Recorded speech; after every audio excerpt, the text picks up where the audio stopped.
సాయి భోజన్ ఇది ఒక అద్భుతమైనటువంటి కార్యక్రమం. మీ అందరి సహాయ సహకారాలతో అత్యంత అద్భుతంగా సాయినాథుడు ఏదైతే ఆయన భావన చేశాడో సంకల్పించుకొని ఆనాడు షిరిడీలో ప్రతి ఆదివారం గురువారం తాను స్వహస్తాలతో వండి 10 మందికి భోజనం పెట్టాడో ఆ సంకల్పాన్ని నెరవేర్చే కార్యక్రమమే సాయి భోజన్. ఏ అకేషన్ అయినా అవ్వచ్చు, ఏ అకేషన్, ఏ శుభకార్యం, ఏ కార్యమైనా దాని సందర్భంగా మీరు కూడా ఈ సాయి భోజనంలో పాలు పంచుకోండి. సాయి కృపకు పాత్రలు కండి. జై సాయినాథ్. ప్రతి అంశంలో సాయి కథలను గుర్తుకు తెచ్చుకునే ప్రయత్నం చేయండి. ఈ రోజున సంక్రాంతి పర్వదినం. ఎంతమందికి సంక్రాంతి అనగానే మేఘశ్యాముడు కథ గుర్తుకు వచ్చి ఉంటుంది? పొద్దునుంచి ఫోన్లు వస్తున్నాయి నాకు. స్వామీజీ హ్యాపీ సంక్రాంతి, స్వామీజీ సంక్రాంతి శుభాకాంక్షలు. సరే, నేను ఒకటే అనుకున్నా, వాళ్ళ ఉత్సాహం సంగతి చూద్దాం. ఉత్సాహంగా హ్యాపీ సంక్రాంతి అని ఉత్తిగా చెప్పడం కాదు కదా. సంక్రాంతి రోజు మీకేం గుర్తొస్తుంది బాబా కథ చెప్పండి అంటే అది అది అది స్వామీజీ మీరే చెప్పాలని. ఎంత తెలివిగల భక్తులు! మీ నోటితో వినాలనే మేము ఫోన్ చేశాం. స్వామీజీ చెప్పండి, ఇంకేం మాట్లాడతామండి? పర్వాలేదు, కనీసం ఆ విధమైనటువంటి శ్రద్ధన్న ఉంది, సంతోషమే.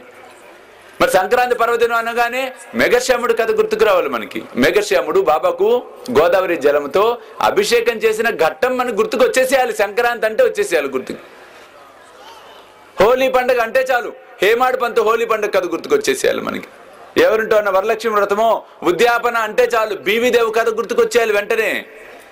అంతే తప్పితే ఆ ఉద్యాపనకి వెళ్ళాము, జాకెట్ ముక్క ఏంటి ఇట్లాంటివి పెట్టారు, ఎందుకు పనికిరాదు ఇది. ఎంత విచిత్రమో చూడండి. నా బంద ఏడుస్తూ పెట్టారు, అనవసరంగా గిఫ్ట్ తీసుకెళ్ళాం మనం. మళ్ళీ ఇటు లెక్క అంటే మన దృష్టి ఎంతసేపటికి వస్తువులు విషయాలే. కానీ ఆ రోజు మనం గుర్తుకు తెచ్చుకోవాల్సింది ఏంటి? బీవీదేవి కథ గుర్తుకు తెచ్చుకోవాలి మనం. అంటే సాధన అండి ఇది. ఇది 100% this is called as practice, సాధన. అలా ప్రయత్నం చేయాలి, గుర్తుకు తెచ్చుకునే ప్రయత్నాన్ని మనం చేయాలి.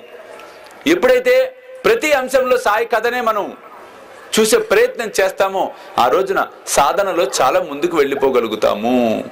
కాబట్టి ఇక్కడ 72 గంటల సమాధి చూడండి. 72 గంటల సమాధి ద్వారా 7 + 2 9 నవాంశ 72 గంటలు చేశాడు ఆయన కరెక్ట్గా. నవవిధ భక్తులు 9 సంఖ్య, పూర్ణ సంఖ్య, అద్భుతమైన సంఖ్య. దానికి ఎంతో శక్తి ఉంది. ఇప్పుడు అందుకే మనం చేసుకుంటుంది కూడా 18 రోజుల కార్యక్రమం. 2007 సంవత్సరం, నాకు 36వ సంవత్సరం. 3 + 6 9, అన్ని 9లు వచ్చినాయి. అంటే పరమాత్ముడు లీలలంటే ఇవే. అట్లా బాబా 72 గంటలు సమాధి చేసి మనందరికీ తెలియచెప్పిన అంశం, అశాశ్వతమైన దేహం కోసం ప్రాకులాడకండి, శాశ్వతమైన ఆత్మతత్వం, ఆత్మను గురించి తెలుసుకునే ప్రయత్నం చేయండి అని చెప్పాడు. అంతేకాకుండా భక్తులకు అలవాటు చేశాడు ఒక దఫ. ఎలా? తాను 1918లో దేహాన్ని వదిలేస్తాడని బాబాకు తెలుసు. తన దేహం వదిలేస్తే భక్తుల మానసిక స్థితిగతులు ఎలా ఉంటాయి, వీటిని సమస్యను ఎదుర్కొనే పరిస్థితి